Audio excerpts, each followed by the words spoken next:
इदं विष्णुर्विचक्रमे त्रेधानि दधे पदम समूढ़मचपा गुसुरे स्वाहा। महाविष्णवे नमः। कृष्णाय वासुदेवाय हरये परमात्मने प्रणत क्लेशनाशाय गोविंदाय नमो नमः।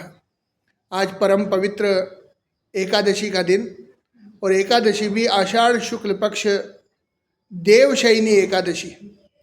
ये देवशयनी एकादशी इतनी पवित्र मानी जाती है, कहते हैं भगवान जो है 4 महीने के लिए बलि राजा के यहाँ विराजमान होते हैं।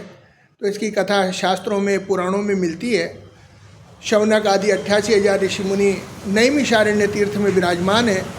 उन्होंने एक दिव्य महान यज्ञ का आयोजन किया।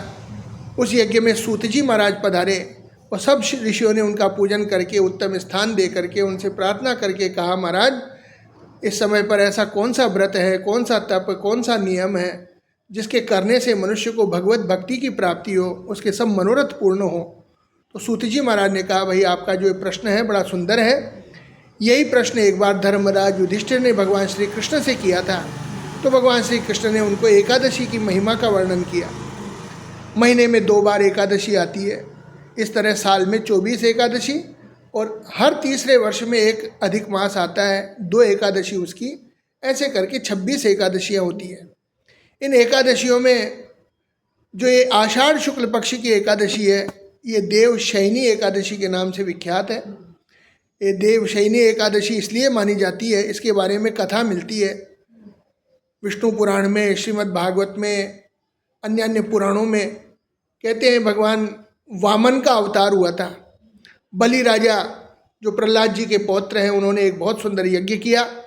देवताओं को जीतने के लिए विश्वजीत नाम का यज्ञ हुआ, जिसमें वामन भगवान पधारे और उन्होंने 3 पैर भूमि उनसे मांगी।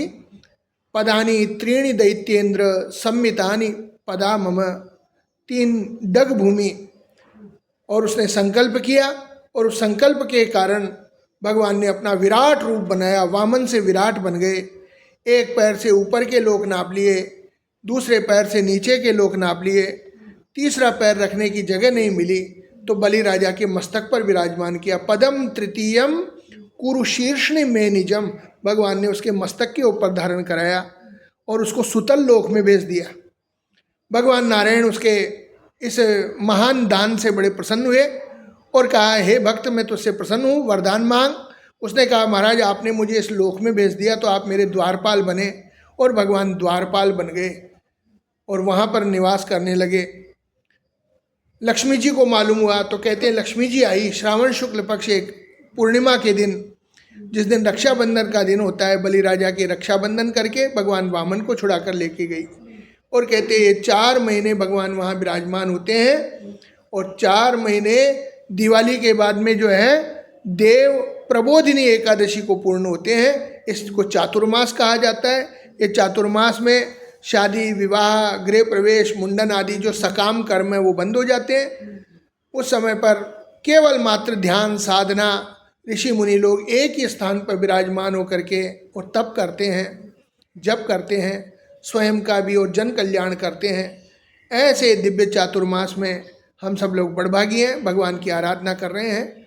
किसी ने प्रश्न किया कि जब भगवान देवताओं के साथ में बलि राजा के यहाँ चले गए, अर्थात शयन कर गए, सब देवता सो गए, तो फिर संसार का क्या हुआ? फिर संसार कैसे चलेगा? क्योंकि त्वयि सुप्ते जगन्नाथे, हे प्रभु आप सो जाएंगे तो सारा जगत सो जाएगा, कौन जगाएगा? तो चौथे दिन, देवशयनी एकादशी के चौथे दिन जो है गुरु पूर्णिमा का दिन आता है। मानो गुरु भगवान प्रकट होते हैं, सदगुरुदेव, और वो है जो सबको जगाने का काम करते हैं। जिन पदों पर देवता नहीं है वहाँ पर गुरु महाराज विराजमान होते हैं। ब्रह्मा जी के पद पर होते हैं तो गुरुर ब्रह्मा, विष्णु के पद पर जाते ही गुरुर विष्णु, शिव जी के पद पर जाकर गुरुर्देवो महेश्वर है, यहाँ तक कि गुरु साक्षात परब्रह्म है, तस्मै श्री गुरवे नमः। ऐसे गुरु महाराज जो है 4 महीने सारे जगत को जगा करके रखते हैं। जागो सोने वालों, जगाने वाला आ गया, नाम की कमाई कराने वाला आ गया। भगवान के नाम की महिमा का वर्णन वो करते हैं, सारे संसार के ऊपर कृपा करते हैं। ये कथा जो है ये युधिष्ठिर महाराज को भगवान श्री कृष्ण ने सुनाई थी सूत जी महाराज ने शौनक आदि 88 ऋषि मुनियों को सुनाई और इस कलयुग में आप हम सब मिलकर के इस दिव्य कथा का आनंद ले रहे हैं। एकादश्याम निराहार है। एकादशी का मतलब 10 इंद्रियां और 11वां मन, इन 11 को भगवान में अर्पित करना, इसी का नाम एकादशी है। आप सबको आशीर्वाद, पाप ताप संताप सब भगवान जो हरण कर लेते हैं और उत्तम सन्मति संतति और शुभ संपत्ति प्रदान करते हैं। बोलो श्री कृष्णचंद्र भगवान की जय।